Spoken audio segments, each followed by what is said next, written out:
Let's talk America ਤੇ ਤੁਹਾਡਾ ਸਾਰਿਆਂ ਦਾ ਵੈਲਕਮ ਜੀ ਆਇਆਂ। ਅੱਜ ਆਪਾਂ ਲੈਟਸ ਟਾਕ ਅਮਰੀਕਾ ਤੇ ਗੱਲ ਕਰਨੀ ਹੈਗੀ ਆ ਸਟੀਵ ਲੀ। ਉਹ ਹੈਗੇ ਨੇ ਆਊਟਗਰੋਵ ਦੇ ਮੇਅਰ। ਉਹ ਪਹਿਲੇ ਹਮੰਗ ਕਮਿਊਨਿਟੀ ਦੇ ਮੈਂਬਰ ਹੈਗੇ ਨੇ ਜਿਹੜੇ ਅਮਰੀਕਾ ਦੇ ਵਿੱਚ ਮੇਅਰ ਦੀ ਇਲੈਕਸ਼ਨ ਜਿੱਤੇ ਸੀ ਅੱਜ ਤੋਂ 4 ਸਾਲ ਪਹਿਲੇ। ਹੁਣ ਉਹਨਾਂ ਨਾਲ ਆਪਾਂ ਗੱਲ ਕਰਦੇ ਹਾਂ ਵੀ ਐਲਗਰੋਵ ਦੇ ਵਿੱਚ ਉਹਨਾਂ ਦੇ ਕਿਆ ਪਲਾਨਸ ਹੈਗੇ ਨੇ, ਕਿਆ ਉਹ ਚਾਹੁੰਦੇ ਨੇ ਵੀ ਐਲਗਰੋਵ ਸਿਟੀ ਦੇ ਵਿੱਚ ਅੱਛਾ ਹੋਊਗਾ ਔਰ ਕੀ ਨਵੀਆਂ ਚੀਜ਼ਾਂ ਲਿਆਉਗੇ। ਆਪਾਂ ਹੁਣ ਉਹਨਾਂ ਨਾਲ ਗੱਲ ਕਰਦੇ ਹਾਂ। ਵੈਲਕਮ ਸਟੀਵ ਲੀ, ਮੇਅਰ ਸਟੀਵ ਲੀ। Thank you, Mr. Singh, and greetings to all of the Sikh community members.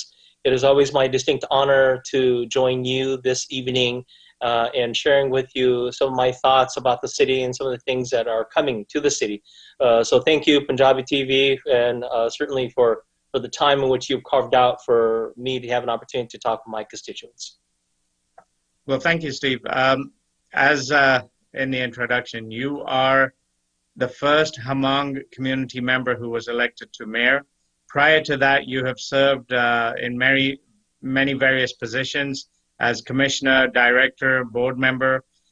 You're a UC Davis graduate, fairly accomplished profile, council member before coming mayor. During these 4 years of mayor, what can you tell us that Elgrove has accomplished under your leadership? Well, the best part of it is that, obviously we're facing COVID-19 and a pandemic that continues to plague our community, not only in the city of Elk Grove, but across the nation and across the state. The thing that I'm most proud of is the efforts in which we have done this year to address the pandemic, particularly the introduction of surgical mask and personal protection equipment for first responders, our school district personnel, for firefighters, for the healthcare workers. That's one of the things that I'm most proud of, because in uncertain times like this time, 2020, is an opportunity for us to rise above everything else and to address the needs of the community. The second thing that I'm real proud of is that despite this pandemic and despite how hard it is hitting our businesses in the city of Elk Grove, the services that we provide from the city standpoint continues to be the same. We've learned to leverage with technology our law enforcement agency so that we can properly address some of the needs of the community. We have had no furloughs, no layoffs, and we continue to have 30% reserves in our accounts. So those are, in a nutshell, something that makes me very proud. One of the things that I think is important to acknowledge this year is we know that businesses are suffering. We know that folks that live in our city are suffering. And so one of the efforts in which we have pushed forward, and I'm real proud of taking the leadership on this, is implementing a moratorium on evictions for renters. And this is commercial and also residential. I think it's important for us to show a little bit sympathy and empathize with those that are struggling to try and make ends meet during this pandemic, when there are a lot of people that are not working as a result of the pandemic. What we want is we want to create a safety net so that our residents in the city of Elk Grove can be captured and their economic situation could be prolonged and their well-being could be preserved. These are little things that as city leaders I think it's important for us to do. The other thing we're proud of is the investment of over $1 million to our local restaurants to provide meals for seniors. But those are just the things that has occurred this year. The one thing that I'm particularly real excited about, the fact that District 56, our civic center, is now open. We have the Veterans Hall, we have the community center, we have the aquatics, swim center. I just broke ground on the nature area. And so this is something that our taxpayers within the city of Elk Grove has paid a lot of money. And I'm real proud to be in a position where I can, open this up and deliver. But the one thing that I want the Sikh community to remember is remember the 2 gentlemen that was murdered in the city of Elk Grove. We haven't forgotten. And in fact, I've had conversation with the police chief on things that we can do. We have a renewed interest in this particular case because the wrong that was that occurred here is a wrong that the whole community is observant and suffers from. That being the case is now still have been reopened and is being re-examined by a fresh new set of eyes, a detective that is very aggressive, and he wants to bring the person responsible for these two murders to justice. The other thing, excuse me, the other thing that makes me very proud of is this year we'll be opening the Singing Court Park, which is an acknowledgement of the Sikh community, and not only that, but to honor these two Sikh gentlemen that were murdered in the city of Elk Grove. There are a lot of things that we can do, but I'm real excited and proud to share with the community that so far we've done. This may be just a little bit of some of the things that we've done, but certainly these are some of the things that I'm real proud of, and it comes to the forefront of my thoughts when I reflect back on some of the things that has happened. Well, thank you, Steve, on that detailed list of city accomplishments while you've been mayor. You bring up some key items of interest right now, and you refer to COVID-19. In respect of COVID-19, one of the things that we face as a community, as a state, as a nation, is school openings. The masks and the situation being COVID-19 aware and protecting yourself while protecting others, all of those things being relevant. There's one issue that many are highlighting as to young kids learning. Many kids, parents are sort of out there, and many experts are saying that young kids, K through, pick a number grade, they do not learn by staring at the screen. So in those situations, you also bring up the economy and the business and being cognizant of business needs. How do we help businesses and their employees and the schools, as well as the kids? The kids need to learn. The kids need an environment where they can learn and be productive. The parents need some stability so they can actually go work and provide income for their families. The businesses need stability with their employees. So while it's a spider web of issues, businesses, employees, parents, schools, teachers, it's getting complicated. So what role does the city have in making this a much easier transition, given the fact that we're also having to deal with COVID-19? We may have a vaccine in the near future, we may not. So what do you think we need to do to move forward? I think the most important thing that we have to acknowledge is that a virus like COVID-19 is something that is an indicator of future viruses that will be impacting humanity as a whole. That being the case, we have to learn how to work with it and learn how to exercise just common sense precautions, such as covering your nose and your mouth, such as washing your hands, and such as maintaining social distancing. I think these are three things that we can do individually to make sure that we are protected. But make no mistake, I am a firm believer that schools have to open. I'm a firm believer that businesses have to open. Our economy and our children cannot be staring at a computer screen.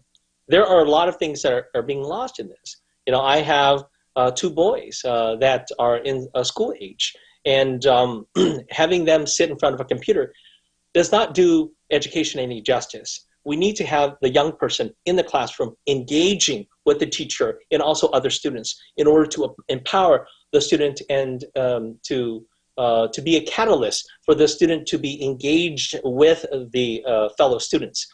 These are things that we can't trade for. These are things that we can't replicate with a student staying home and staring at a computer screen. I know that we have to find a way, and as a community, as a collective, we can actually move forward, as one unit, but we all have to do our part. We all have to make sure that we exercise social distancing, that we cover our mouth and cover our nose, that we wash our hands frequently. These are the bare minimum that I know that other countries that have actually been successful has been able to do these very basic things.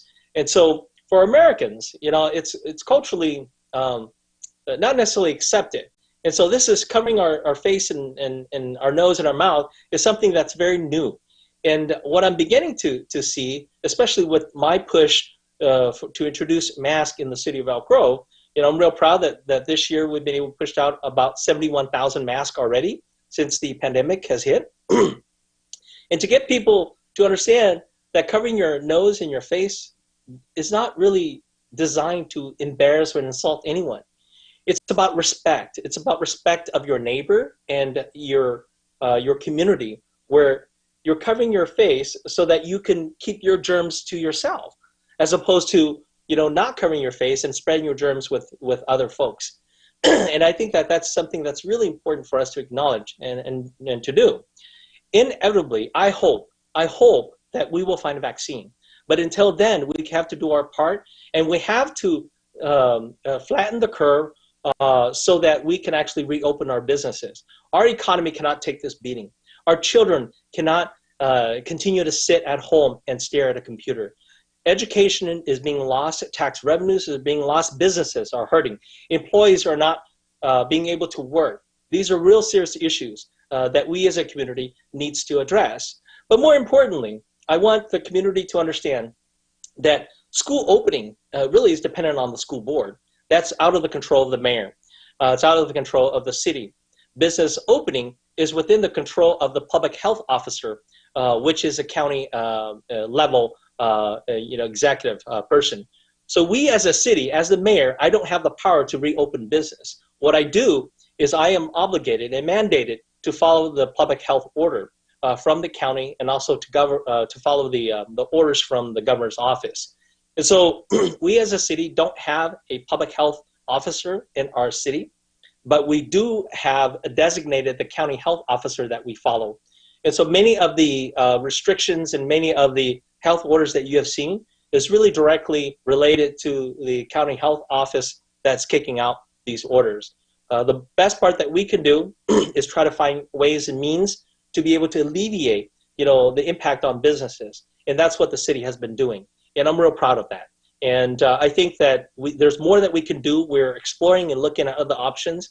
But right now, the most important part is we got to make sure that we save these mom and pop small businesses. Because small businesses... I'd like to interrupt on that, Steve, right now, because we're coming to a hard break for between our programs. So there's a lot of things that we have here that we can address and talk about, specifically the school board and the county health officials.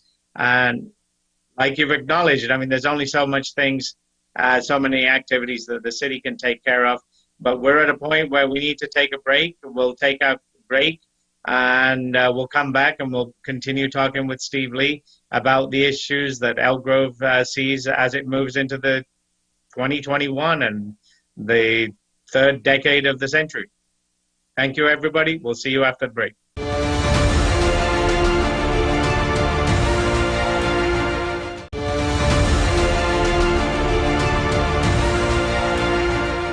Let's talk America ਦੇ ਨਾਲ ਮੁੜ ਕੇ ਜੁੜਨੇ ਦਾ ਤੁਹਾਡਾ ਧੰਨਵਾਦ, ਸ਼ੁਕਰੀਆ। ਆਪਾਂ ਜੁੜੇ ਹੋਏ ਆ ਅੱਜ ਕੱਲ ਦੇ ਜਿਹੜੇ ਮਾਹੌਲ ਹੈਗੇ ਨੇ, ਪੋਲੀਟੀਕਲ ਇਲੈਕਸ਼ਨਸ ਆ ਰਹੇ ਨੇ ਨਵੰਬਰ ਚ, ਤੇ ਹੁਣ ਆਪਣੀ ਗੱਲ ਚੱਲ ਰਹੀ ਹੈਗੀ ਆ ਸਟੀਵ ਲੀ ਐਲਕ ਗਰੋਵ ਦੇ ਮੇਅਰ ਹੈਗੇ ਨੇ। ਇਹ ਦੂਜਾ ਉਹਨਾਂ ਦਾ ਟਰਮ ਹੈ, ਤੀਜੇ ਟਰਮ ਦੀ ਇਲੈਕਸ਼ਨ ਆ ਰਹੀ ਹੈ। ਪਹਿਲੇ ਆਪਣੀ ਗੱਲਬਾਤ ਚੱਲਦੀ ਸੀ ਪਈ ਉਹਨਾਂ ਨੇ ਐਲਕ ਗਰੋਵ ਲਈ ਕੀ ਅਕੰਪਲਿਸ਼ ਕੀਤਾ ਹੈਗਾ, COVID-19 ਦੇ ਕੀ ਚੈਲੰਜਸ ਹੈਗੇ ਆ ਸਕੂਲਾਂ ਵਾਸਤੇ, ਬਿਜ਼ਨਸ ਵਾਸਤੇ, ਸਿਟੀ ਵਾਸਤੇ, ਔਰ ਮਾਸਕ ਦੀ ਜੋ ਸਿਚੁਏਸ਼ਨ ਹੈਗੀ ਆ ਉਹਨਾਂ ਨੇ ਕੀ ਕੀਤਾ ਹੈਗਾ ਸਿਟੀ ਦੇ ਵਿੱਚ ਮਾਸਕਸ ਲਿਆਉਣ ਲਈ। ਪਰ ਹੁਣ ਆਪਾਂ ਅੱਗੇ ਚੱਲਦੇ ਹਾਂ। Welcome back, Steve.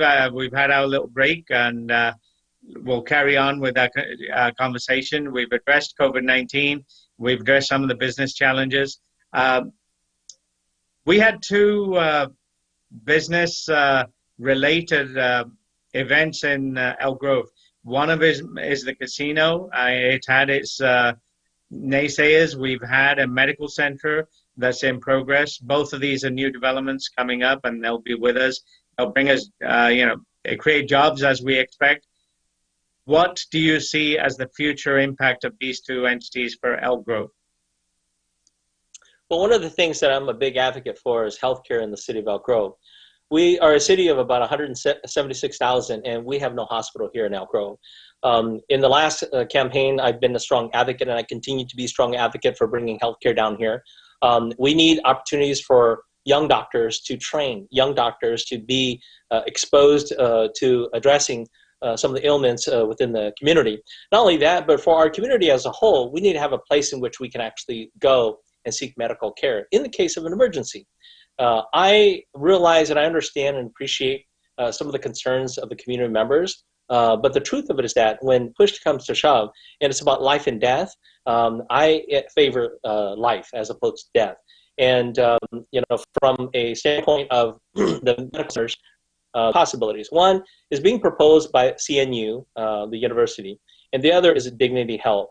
So we potentially could have two hospitals here in the city of Elk Grove. The EIR for the CNU proposal is still pending. It hasn't come before City Council, and so City Council have not given it the thumbs up to move forward. But Dignity Health has. The only question is they have proposed this for a while now, and so the question here is whether they need to come back to get City Council's reauthorization. But Okay. Nonetheless, the things are coming. There's some technical issues going on, Steve.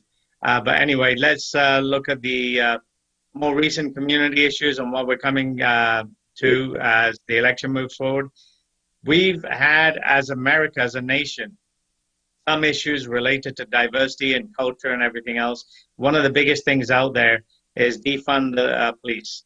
As a mayor of the local city and somebody who's responsible for the city police, where would you say these changes of defund the police, and if it's anything happening, you brought some of the factors earlier, what would be the impact on Elk Grove citizens related to their safety? What would be the impact on business owners? Because one thing business owners want is they want safety for their customers and their employees, and all of it goes together. So if you take away law enforcement, or will you, as a city, then where do we go?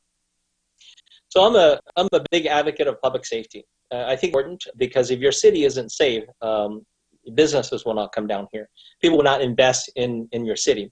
And so that in itself, I'm a big advocate of it. Now, this conversation that's happening nationwide is about looking at police and trying to find ways in which we can tweak it and make the police department more responsive and more engaged with the community. What that translates to me is community policing. Now, community policing is hiring the officer from the community, something that we love to do. Hiring police officers that are of the Sikh religion, which we have done. We now have officers that wear turbans. That we now have officers that are from the Sikh community. That in itself ties the officers to the community so that you don't just have somebody who's enforcing the law, but you have somebody who's from the community. I'm a big advocate of engaging program like homeless navigators that are attached to police officers so that they can address excuse me, some of the homeless individuals in the city of Elk Grove. I'm a big advocate of the Neighborhood Watch program. I'm a big advocate of the Volunteers in Police program, where you can leverage the community to participate in doing welfare checks or doing vacation checks. These are programs that are beneficial and supportive of community policing. To me, defunding the police is looking at the different programs in which we can actually leverage and allocate to get the best that we can out of law enforcement. Sometimes law enforcement, when they respond, it may not be necessary for a law enforcement to actually respond to an incident. It may be more appropriate to have somebody else respond. And so outright defunding police to me is not necessarily the pathway. I think what's important here is to look at the police budget and try to figure out how we can actually leverage and allocate funds to support law enforcement along those lines where they can actually keep our city safer. That's good. Thank you for those answers. And again, returning back to business, we have a few propositions that are going to be impacting businesses in particular. One of them is related to property tax. What do you see a benefit or a disadvantage and Proposition 15 and as a local elected representative, do you support it or do you not support it? So I still have to study the different propositions to get a more clear understanding to be able to issue a position. But I say this as a general rule: if it's going to cost the individual money, I'm always very hesitant and very cautious about that. If it has some kind of fiscal impact to the government, I'm always very cautious of that. And so, as a resident, I realize how important it is to try to keep as much money in my pocket, because as a result of that, I'm going to then reinvest it into the community. So as a general rule, I always approach every proposition in any, in any situation, any ordinances or laws that are being passed by a legislative group with caution as to how it's going to impact the fiscal, well-being of our community and also our government agency. Okay, well, thank you on that. And then there's one more that is more on diversity and culture, and there is argument against this one in the way it would impact certain members of certain communities. Specifically, it's affirmative action in education, admissions. And there's an argument out there that this will negatively impact Asian, South Asian communities, and because they get the grades, they get into colleges, they get admission, but affirmative action will take away those opportunities. What's your input on that? So I'm a product of affirmative action, and I share that with people. I went to UC Davis not because UC Davis was honoring quotas. Quotas are different, and I think that this really hinges on the debate currently. Affirmative action is not quotas. Affirmative action really is to look at the individuals and to recognize that historically the individuals may have had challenges, and to empower, to allow that individual to be a part of the university, student body. And so an example is I came to this country as a refugee. My father came because my father's job was to fight communists in Laos, and his job was to rescue American pilots. And so that being the case, we came here with $5 in my family's account. And so as a result of that, it's not that I didn't have the grades. I had the grades that was necessary. But what UC Davis looked at is the fact that I am a refugee, or the son of a veteran, the son of somebody who actually helped the United States. So those gave me extra benefits that would help the student body when I came to UC Davis. And so on that concept, I support. But certainly I don't support quotas. I don't believe that you need to have X amount of students of a different ethnic group. I think it's important for us to acknowledge and recognize the fact that diversity means being able to come to a university that offers a different perspective. Now, the fact that I came to UC Davis and offered the perspective of a former refugee and somebody who grew in poverty made UC Davis as a student body a little bit richer and a little bit more diverse. And I truly believe overall, America, our strength is really our diversity. That's the reason why I support, hiring Sikh officers and empowering them so that they can actually wear turbans on duty. Those are simple things that it's important for us to remind the community that we are a nation of a diverse population, and we support that. Well, thank you on that. We're coming to a segment where we need to close up, and we'll look at another opportunity to carry our discussion. But in the few minutes that we've got, can you briefly address some of the issues that have been raised regarding this election that impact you personally or in your campaign, specifically Linda Vu? And I don't want to get into the details, but I will let you address that in terms of what would you like to let the audience or the electorate, the voters of Elk Grove, what do you think the voters of Elk Grove need to know as per that? I mean, it's covered in all the rest of the media, but this is your moment. We're Sure. going to be 2 minutes. Sure. The most important part is I always say, look, if you're as an employer, if you're in a public office, you're going to get employees that aren't happy with you for whatever reason. I recognize and understand that. I understand that for Ms. Vu, she's hurting, and I appreciate and respect that. My only hope is that she would be willing to sit down and find a restorative justice to healing both of us. I think that's very important. She worked for my campaign about 4.5 years ago, and I just heard of her recently.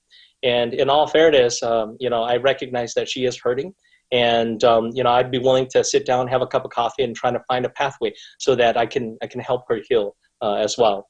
The truth is that I always tell the community, look to my record and look to what I've been able to accomplish as a two-term mayor. I am proud of that, and I think that some of the things that has happened in Elk Grove is something that we should all be proud of. Looking to the city of Elk Grove, we're the 7th most diverse city in the United States. When I look at our community, it makes me proud that I see folks from different backgrounds, from different parts of the world, and that is the strength of our city.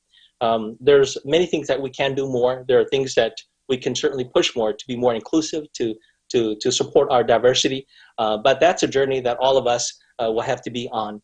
And so, I appreciate the time that Punjabi TV has given me, and I encourage you to follow me on Facebook and also to pay attention to the election, because I'd like to come back and serve a third term as your mayor. Well, thank you on that, Steve. And like we said earlier, we're coming to a close. We've addressed some of the issues and some of the gains of Elk Grove as a city. The issue relating to the two Sikh gentlemen, and it has been quite a long time, and it would be wonderful if we can actually find an answer to that situation, the problem. Elk Grove has seen a lot of changes under your 4 terms, and let's see where this goes. But thank you for being a part of it. Thank you for being able to address some of the issues. We'll try this another time also. There's a lot more questions that I had, but I can't cover in the amount of time that we have. But right. Let's take our cues, and thank you for being a part of this, and we appreciate your time. Thank you very much. Thank you. My pleasure. ਹਾਂਜੀ ਆਪਾਂ ਹੁਣ ਅੱਜ ਦਾ programme ਸਮਾਪਤ ਕਰਦੇ ਹਾਂ. Let's Talk America, available on Sling TV, Garv TV, Sling TV, powered by Dish Network. ਉਹਤੇ ਦੇਖੋ, ਉਹਤੇ ਸਪੋਰਟ ਕਰੋ, and ਮਿਲਦੇ ਹਾਂ ਅਗਲੀ ਵਾਰ ਹੋਰ ਕੋਈ ਲੋਕਲ ਕੈਂਡੀਡੇਟ ਦੇ ਨਾਲ. ਪ੍ਰਾਇਮਰਲੀ ਸਾਡਾ ਗੋਲ ਇਹ ਹੈਗਾ ਵੀ ਜਿਹੜੇ ਡਾਈਵਰਸ ਕੈਂਡੀਡੇਟਸੀ ਹੈਗੀ ਅਮਰੀਕਾ ਦੇ ਇਲੈਕਸ਼ਨਸ, ਲੋਕਲ ਚਾਹੇ ਫੈਡਰਲ, ਉਹਨਾਂ ਦੇ ਵਿੱਚ ਅਸੀਂ ਉਹਨਾਂ ਨੂੰ ਮੌਕਾ ਦੇਈਏ ਉਹ ਆਪਣੇ ਬਾਰੇ ਗੱਲਬਾਤ ਕਰ ਸਕਣ. ਸ਼ੁਕਰੀਆ, ਮਿਲਦੇ ਹਾਂ ਅਗਲੀ ਵਾਰੀ.